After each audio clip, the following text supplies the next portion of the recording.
during the physical exam. Yeah. All right. How do you finish out your page 1 here? So I'm thinking derangement or other, right? Again, other would be either mechanically inclusive or medial and lateral epicondylitis at the same time. So that was that. She's clear red flags, nothing to worry about. So I was ready for the physical exam. So now I just want to rule out derangement is a directional preference here, and I want to screen the cervical spine. Okay. So that you've really gone through that efficiently. But if we're in front of a patient and say you've got someone who you're not familiar with, you don't know how much, to what extent, and to how accurate their workup has been, when you ask some questions like your general health and whether you start thinking, okay, could this be something systemic that might reveal itself in some joint related pain? Mm-hmm. Was there anything that you were asking and thought kind of clinical reasoning in your mind about ruling out whether or not this patient's appropriate or not? I'm looking for, are there other locations of pain and anything that wouldn't fit just a classic elbow problem?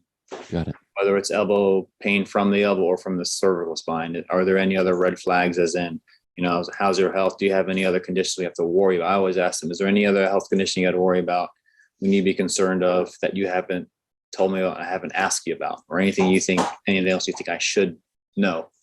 Yeah. Okay. Yeah. Gotcha.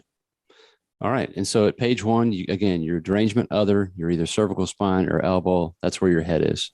Yeah. Right. That's where I want to go. Let's rule out cervical spine first. Yeah.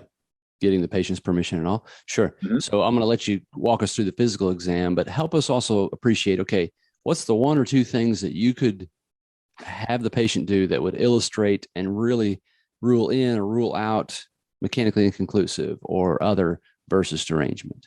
The easiest thing is prove it's a derangement or it's not a derangement by looking for...